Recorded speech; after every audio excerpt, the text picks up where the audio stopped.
जो स्वामी हरिदास जी का जो रस तत्व है, जो केलिमाल है, वो सबके लिए नहीं है भाई। ये तो सबसे पहली बात है। उन्होंने सबसे पहले कहा माई, कि मैं जो कह रहा हूं वो अब गीता श्री कृष्ण ने अर्जुन के प्रति कही, तो ऐसे ही जो केलिमाल है वो किसके प्रति कही जा रही है? बोले माई के लिए कही जा रही है, बाकी किसी के लिए कही नहीं गई। वो मैं यहाँ कॉलेज में था, स्टाफ रूम में, हमारे एक कॉमर्स के प्रोफेसर थे, एक दो। वो बात क्या थी कि वो स्टाफ रूम में एक चित्र था श्री कृष्ण का, उसके नीचे लिखा हुआ था मामेकम शरणम ब्रज। तो वो जो मेरे अध्यापक जो थे, मेरे साथी थे, मित्र थे मेरे, वो बोले यार ये कृष्ण की बात मेरी समझ में नहीं आई कि मामेकम शरणम ब्रज, मेरी शरण में आ जाओ। तो कोई ज़बरदस्ती है तुम्हारी शरण में आ जाए? तो मैंने कहा कुलशेठ साहब, तुमसे कही कृष्ण ने? कब कही थी? नहीं नहीं, मुझसे तो नहीं कही। तो मैंने किससे कही? बोली अर्जुन से कही। तो मैंने कहा अर्जुन उसका अधिकारी है इसलिए कही। तो तुमने जबरदस्ती अपने लिए क्यों समझ लिया? तुमसे तो बात कही नहीं गई थी। स्वामी श्री हरिदास जी की बात को कोई अपने परिवेश में ले और उसकी व्याख्या अपनी परिस्थिति में करे, ये तो उसकी अनधिकार चेष्टा है। क्योंकि स्वामी जी पहले ही कह रहे हैं माई री। माई किसे कहते हैं? माई कहते हैं सखी के लिए, अंतरंग सखी। अब अंतरंग सखी से बात कौन कह रहा है? क्या कोई पुरुष कह रहा है क्या? अरे ये तो सहेली की बात है। तो क्या स्वामी हरिदास जी तो पुरुष हैं, तो फिर ये सहेली से बात कर रहे हैं। अब इसका उत्तर बड़ा रहस्यमय है। सच्चाई यह है, उपासक चित्त की किस अवस्था में है, चित्त की किस अवस्था में है, उसके बड़े अधिकार के भेद हैं। बाणभट्ट की आत्मकथा है हजारी प्रसाद द्विवेदी जी की, उसमें वहां भट्टिनी के और उनके संवाद हो रहे हैं वहां कापालिक के।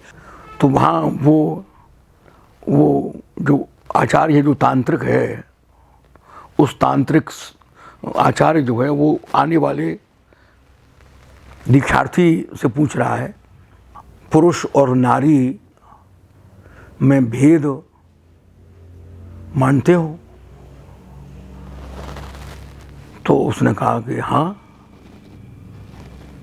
तो उनके ऐसा है कि ये जो सौत्रांतिक जो मत है, ये जो पंथ है, ये तुम्हारे अधिकार का नहीं है। अब तुम किसी दूसरी जगह पर जाओ, यहाँ तुम अधिकारी नहीं हो उसके लिए। अब ये मैं पुरुष हूं, मतलब आपने कैसे जाना कि मैं पुरुष हूं? क्योंकि मेरा शरीर पुरुष का है। तो इसका मतलब यह है कि तुम देह के स्तर पर जी रहे हो, तुम देह को मैं समझ रहे हो।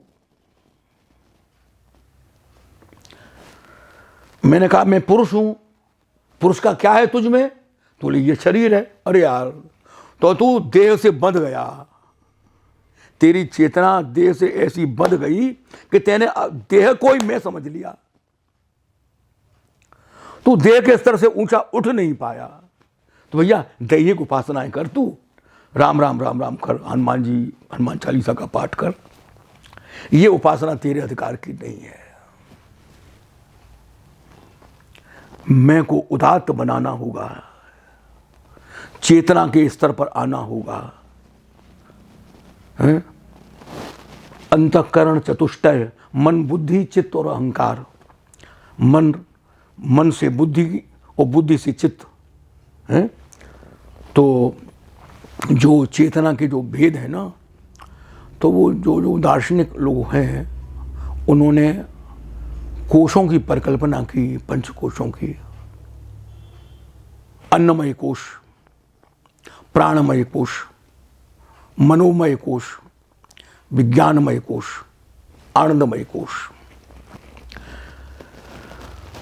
तो अन्नमय कोश क्या है? वो भूख लग गई, हमने खाना खा लिया, हम सो गए, हम वो नींद लग गई, ये देह के धर्म है। वो अन्नमय कोश के स्तर पर है। वो अन्न की दही के स्तर पर है। उस चेतना उसकी उस देह के स्तर पर है। उसके बाद वो प्राणमय कोश में आता है, फिर मनोमय कोश में आता है, फिर विज्ञानमय कोश में, और विज्ञान के बाद आनंदमय कोश है कि वहां कोई बंधन नहीं रह जाता है, कोई चीज नहीं रह जाता, देहातीत हो जाता है। अब स्वामी जी जो है उनके लिए कहा गया कि देह विदेह भय जीवत ही। वो देह तो उनका था, लेकिन वो विदेह हो गए थे। विदेह राजा जनक को कहा गया है, विदेह राजा जनक को। तो वो एक वो थे, एक ब्रह्मचारी, एक विद्यार्थी था आचार्य। तो उसने कहा कि ये जो राजा जनक है मिथिला का, इसको देह तो है, इसको तो देह के धर्मशाला ही पालन कर रहा है, लेकिन जो अपने को विदेह कहता है, तो बोले उसी के पास जाके पूछना चाहिए ये बात। तो विदेह के पास चला गया, वो राजा जनक के पास चला गया। बोले महाराज, मैं तो एक शंका लेकर के आया हूं। क्या शंका है तुम्हारी? कि तुम्हारी इतनी लंबी चौड़ी देह है और तुम अपने को विदेह कहलाते हो यार, बड़ी आश्चर्य की बात है। तो उनकी कोई बात नहीं है, हम बताएंगे तुम्हें।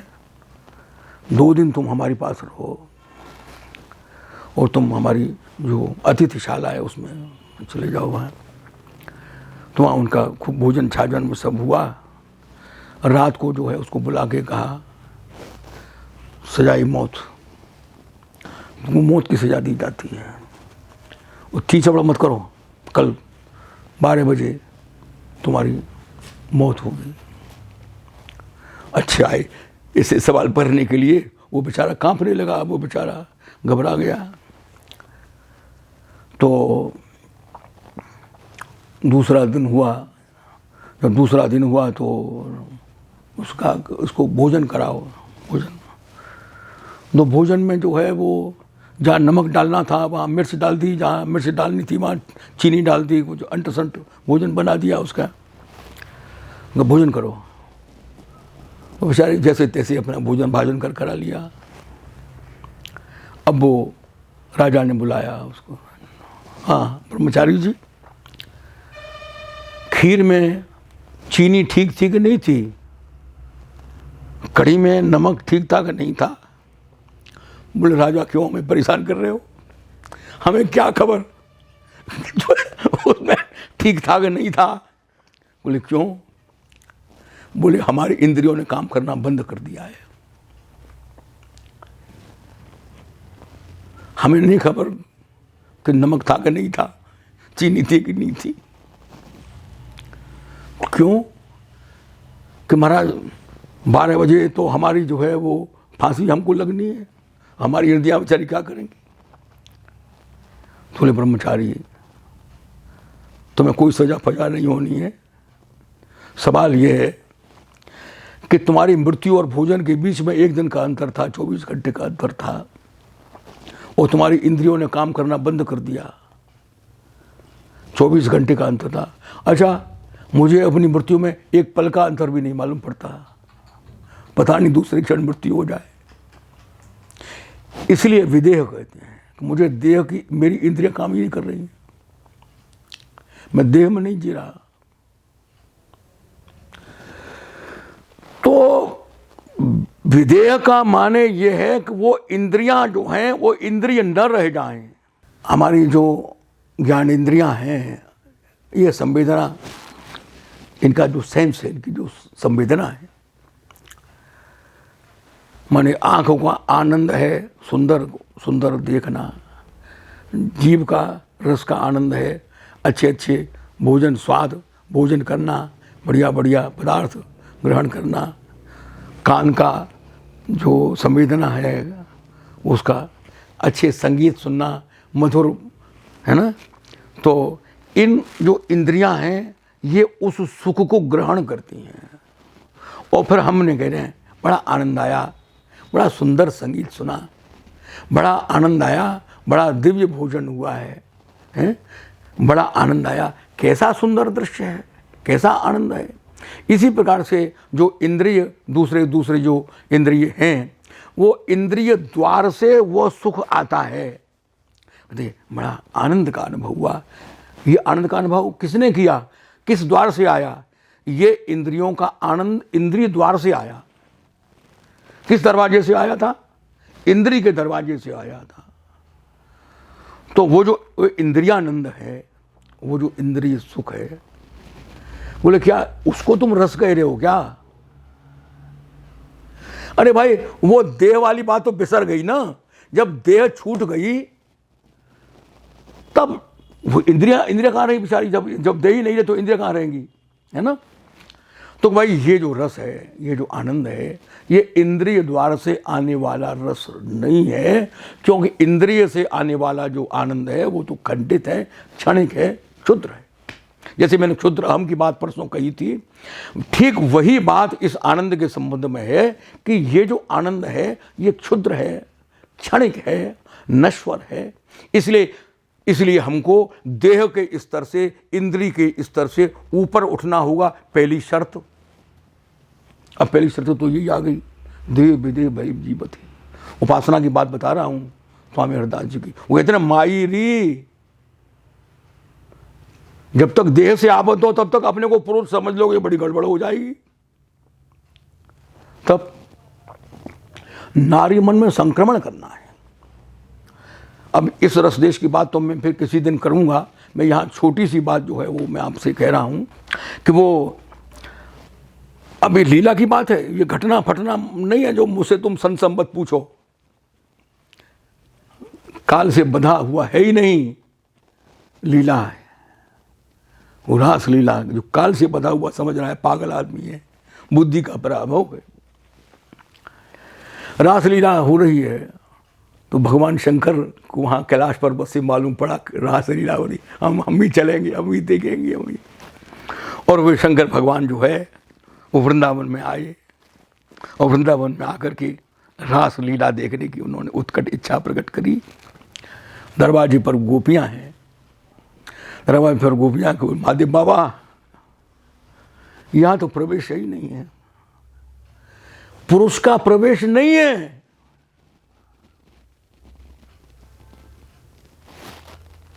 रासलीला तो हमें देखनी है। बोले महाराज नारी मन में संक्रमण करो, अनुभूति नारी की हो। तो भगवान शंकर ने गोपी रूप धारण किया। वृंदावन में गोपीश्वर मंदिर है, वे गोपी बन गए। अच्छा, गोपी का मतलब ये नहीं स्वांग बना लिया कि कोई जो कपड़े पहन लिए या वो कर लिया, वो कर लिया, वो कर, ये सब नहीं। चेतना का अंतरण हो गया, है ना। चेतना ही नहीं रही, पुरुष देह की चेतना ही नहीं रही, है ना। पुरुष नारी का भेद नहीं रहा, नारी मन में संक्रमण हो गया। क्योंकि ये जो रस है, ये जो उपासना है, ये नारी चित्त से, ये जो उपासना है, ये जो केली का ध्यान भी है, ये पुरुष चित्त से और पुरुष और नारी के भेद के चित्त से। क्योंकि यदि ये मन में रहा तो देह की बात, हमारे मन में कहीं ना कहीं देह की बात आ जाएगी, और देह की बात आई तो फिर वो केली की जो अवधारणा है, पूरा जो कंसेप्ट है वो समाप्त हो जाएगा। इसलिए स्वामी जी ने कहा कि माई री, अरे माई बने कि नहीं बने पहले ये बताओ। नारी मन में संक्रमण हुआ कि नहीं हुआ पहले ये बताओ। बोले नहीं हुआ तो देखो भैया केल माल तुम्हारे लिए नहीं है। वृंदावन के संतों ने इसको गूदर का हीरा कहकर के छिपा करके रखा था, इसको प्रकट नहीं किया। ये ग्रंथ प्रकट नहीं हुआ था, प्रकट हुआ ही नहीं था। ये वृंदावन में और निकुंज उपासकों के पास ही गुप्त निधि के रूप में रखा हुआ था। केवल उतने ही परिकर में उस ग्रंथ को लिख लिख करके दे दिया करते थे। जब हरगुलाल जी ने कुछ किताबें छपाई केलीमाल की, तो उन्होंने कहा कितने सदस्य हैं हमारे टटिया स्थान के? बोले 80 हैं। बोले 80 किताब छापना, 81 मत छापना, 81वीं को देनी नहीं है, 81वीं को हमें देनी नहीं है। वो उसका अर्थ समझेगा ही नहीं और अर्थ के अनर्थ करेगा। और अब जो अनधिकारी है उसके लिए तो ये है ही नहीं है। खैर, बात यह है कि बाबा विश्वेश्वर दास जी ने और दूसरे लोगों से निरंतर परामर्श हुआ, तो फिर बाद में अंत में ये आई बात कि भाई देखो, यदि हमने ग्रंथ प्रकाशित नहीं किया तो पोथियों में बंधा हुआ रह जाएगा, तो भी नुकसान है। कि पोथियों में बंधा हुआ रह जाएगा और कोई समझे नहीं तो भी। तो फिर उन्होंने कहा, बुद्धि प्रकाश जी ने और विश्वेश्वर दास जी ने कि देखो ऐसा है कि तुम प्रकाशित करो, जो अधिकारी होगा वो उसे ग्रहण कर लेगा, जो अनधिकारी होगा। अब यो तो अनधिकार तो दुनिया में चली रही है, तो आज तो कलीमाल की इतनी ही बात है।